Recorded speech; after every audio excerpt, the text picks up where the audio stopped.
ಪ್ರಿಯ ವೀಕ್ಷಕರೇ ನಮಸ್ಕಾರ. ನಮ್ಮ ಹಳ್ಳಿ ಸುದ್ದಿ ಯೂಟ್ಯೂಬ್ ಚಾನಲ್ಗೆ ತಮ್ಮೆಲ್ಲರೂ ಕೂಡ ಆತ್ಮೀಯವಾದ ಸ್ವಾಗತ.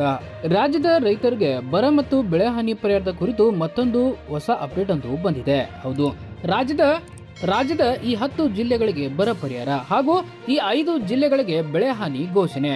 ಶೀಘ್ರದಲ್ಲೇ ರೈತರ ಖಾತೆಗೆ 23,000 ರೂಪಾಯಿ ಜಮಾ ಆಗಲಿ ಎಂದು ತಿಳಿಸಲಾಗ್ತಾ ಇದೆ. ಹೌದು, ಇದರ ಬಗ್ಗೆ ನಿಜಾಂಶ ಏನು ಎಲ್ಲವನ್ನು ಕೂಡ ನಾನು ಈ ವಿಡಿಯೋದಲ್ಲಿ ತಿಳಿಸ್ಕೊಡ್ತಾ ಹೋಗ್ತೀನಿ. ಹಾಗೆ ಸಾಲ ಮನ್ನಾ ಆಗುತ್ತಾ ಆಗಸ್ಟ್ 15ರ ನಂತರ ಹೊರಬೀಳಲಿದೆ ದೊಡ್ಡ ಘೋಷಣೆ. ಹೌದು, ಇದರ ಬಗ್ಗೆ ಸಂಪೂರ್ಣವಾದ ಮಾಹಿತಿನ ನಾನು ಒಂದೊಂದಾಗಿ ಈ ವಿಡಿಯೋದಲ್ಲಿ ತಿಳಿಸ್ಕೊಡ್ತಾ ಹೋಗ್ತೀನಿ. ದಯವಿಟ್ಟು ವಿಡಿಯೋನ ಎಲ್ಲೂ ಕೂಡ ಸ್ಕಿಪ್ ಮಾಡದೆ ಕೊನೆವರೆಗೂ ನೋಡಿ. ಹಾಗೆ ನೀವು ನಮ್ಮ ಚಾನಲ್ ಅನ್ನ ಸಬ್ಸ್ಕ್ರೈಬ್ ಆಗಿಲ್ಲ ಅಂತಂದ್ರೆ ಈ ಕೂಡಲೇ ಸಬ್ಸ್ಕ್ರೈಬ್ ಆಗಿ ಹಾಗೆ ಪಕ್ಕದಲ್ಲಿರುವ ಬೆಲ್ ಐಕನ್ ಕ್ಲಿಕ್ ಮಾಡಿ ಆಲ್ ಅಂತ ಸೆಲೆಕ್ಟ್ ಮಾಡ್ಕೊಳ್ಳಿ.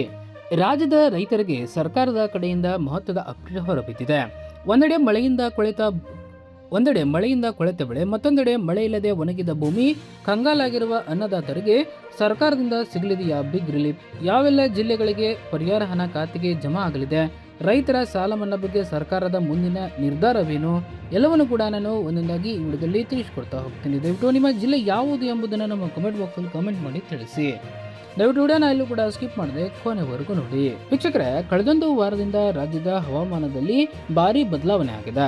ಕರಾವಳಿ ಮತ್ತು ಮಲೆನಾಡು ಭಾಗಗಳಾದ ದಕ್ಷಿಣ ಕನ್ನಡ, ಉಡುಪಿ, ಉತ್ತರ ಕನ್ನಡ, ಶಿವಮೊಗ್ಗ, ಬೆಳಗಾವಿ ಹಾಗೂ ಮೈಸೂರು ಭಾಗಗಳಲ್ಲಿ ಉತ್ತಮ ಮಳೆ ಆಗ್ತಾ ಇದೆ.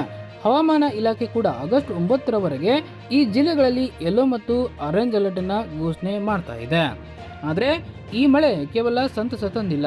ಧಾರವಾಡ ಸೇರಿದಂತೆ ಹಲವು ಜಿಲ್ಲೆಗಳಲ್ಲಿ ಅತಿಯಾದ ಮಳೆಯಿಂದಾಗಿ ಬೆಳೆಗಳು ನೀರಿನಲ್ಲಿ ಮುಳುಗಿ ಹಾನಿಗೀಡಾಗಿವೆ.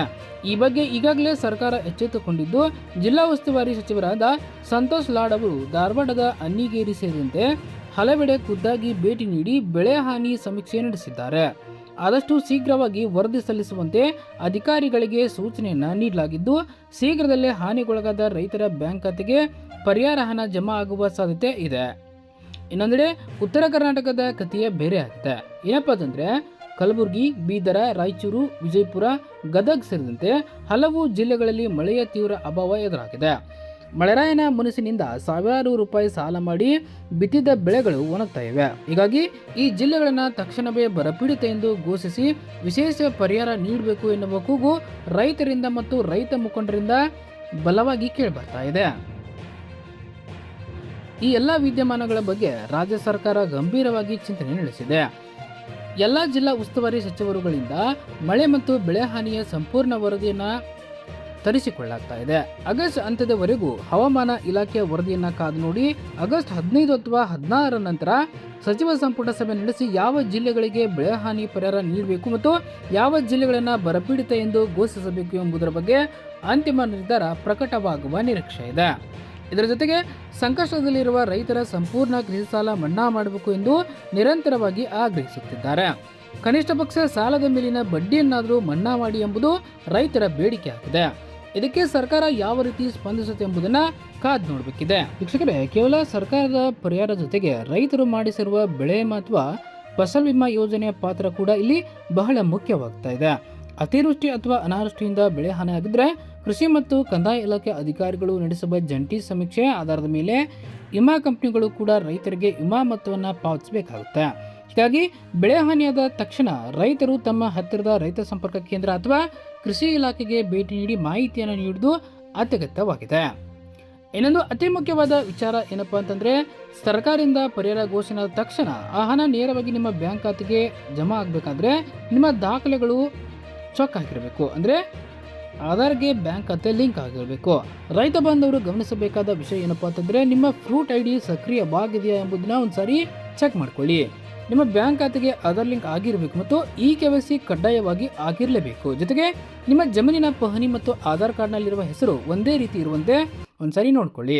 ಸಣ್ಣ ಪುಟ್ಟ ತಪ್ಪುಗಳಿದ್ರೆ ಪರಿಹಾರ ಹಣ ಬರೋದು ಕೂಡ ವಿಳಂಬವಾಗಬಹುದು. ಅದರಿಂದ ಈಗಾಗಲೇ ನಿಮ್ಮ ದಾಖಲಾತಿಗಳನ್ನ ಒಂದ್ಸಾರಿ ನೀವು ಸರಿಪಡಿಸಿಕೊಳ್ಳಿ. ಈಗಾಗಲೇ ಉತ್ತರ ಕರ್ನಾಟಕ ಭಾಗಗಳಲ್ಲಿ ಮಳೆಯ ಕೊರತೆಯಿಂದ ಕೆಂಗೆಟ್ಟಿರುವ ರೈತ ಮುಖಂಡರು ಹೋರಾಟದ ಹಾದಿ ಹಿಡಿದಿದ್ದಾರೆ. ಬೆಳೆ ಹಾನಿ ಸಮೀಕ್ಷೆ ನೆಪದಲ್ಲಿ ಕಾಲಹರಣ ಮಾಡದೆ ತಕ್ಷಣವೇ ಬರಪೀಡಿತ ತಾಲೂಕುಗಳ ಪಟ್ಟಿಯನ್ನ ಬಿಡುಗಡೆ ಮಾಡಬೇಕು, ಇಲ್ಲವಾದರೆ ಮುಂದಿನ ದಿನಗಳಲ್ಲಿ ಉಗ್ರ ಹೋರಾಟ ಮಾಡಲಾಗುವುದೆಂದು ಸರ್ಕಾರಕ್ಕೆ ಎಚ್ಚರಿಕೆಯನ್ನು ನೀಡಿದ್ದಾರೆ. ಇದರಿಂದಾಗಿ ರಾಜ್ಯ ಸರ್ಕಾರದ ಮೇಲೆ ತೀವ್ರ ಒತ್ತಡ ನಿರ್ಮಾಣವಾಗಿದ್ದು, ಆದಷ್ಟು ಶೀಘ್ರವಾಗಿ ಪರಿಹಾರ ಮೊತ್ತವನ್ನು ಫಿಕ್ಸ್ ಮಾಡುವ ಅನಿವಾರ್ಯತೆ ಎದುರಾಗಿದೆ. ಹೀಗಾಗಿ ಆಗಸ್ಟ್ 15ರ ಸ್ವಾತಂತ್ರ್ಯ ದಿನಾಚರಣೆಯಂದೇ ಮುಖ್ಯಮಂತ್ರಿಗಳು ರೈತರಿಗೆ ಏನಾದರೂ ಸಿಹಿ ಸುದ್ದಿ ನೀಡುತ್ತಾರಾ ಅಥವಾ ಸಚಿವ ಸಂಪುಟ ಸಭೆಯಲ್ಲಿ ಕಾಯಬೇಕಾ, ಸಚಿವ ಸಂಪುಟದವರೆಗೂ ಕೂಡ ಕಾಯಬೇಕಾ? ಕಾದು ನೋಡೋಣ. ವೀಕ್ಷಕರೇ, ನಿಮ್ಮ ಪ್ರಕಾರ ಸರ್ಕಾರ ಮೊದಲ ಬೆಳೆ ಪರಿಹಾರ ನೀಡಬೇಕಾ ಅಥವಾ ರೈತರ ಸಾಲ ಮನ್ನಾ ಮಾಡಬೇಕಾ? ಕಮೆಂಟ್ ಮೂಲಕ ನಮ್ಮ ಕಮೆಂಟ್ ಬಾಕ್ಸಲ್ಲಿ ಕಮೆಂಟ್ ಮಾಡಿ ತಿಳಿಸಿ. ಇದೇ ರೀತಿ ರೈತರಿಗೆ ಸಂಬಂಧಿಸಿದ ಪ್ರತಿಯೊಂದು ನಿಖರ ಮಾಹಿತಿಗಾಗಿ ನಮ್ಮ ನೆಚ್ಚಿನ ಹಳ್ಳಿ ಸುದ್ದಿ ಯೂಟ್ಯೂಬ್ ಚಾನಲ್ನ ಸಬ್ಸ್ಕ್ರೈಬ್ ಮಾಡ್ಕೊಳ್ಳಿ. ಹಾಗೆ ನಿಮ್ಮ ಸುತ್ತಮುತ್ತಲಿರುವ ಎಲ್ಲ ವಾಟ್ಸಪ್ ಗ್ರೂಪ್ಗಳಿಗೆ ಈ ವಿಡಿಯೋವನ್ನು ಶೇರ್ ಮಾಡಿ. ಮತ್ತೆ ಮುಂದಿನ ನೋಟದಲ್ಲಿ ಸಿಗೋಣ. ಅಲ್ಲಿವರೆಗೂ ನಮಸ್ಕಾರ.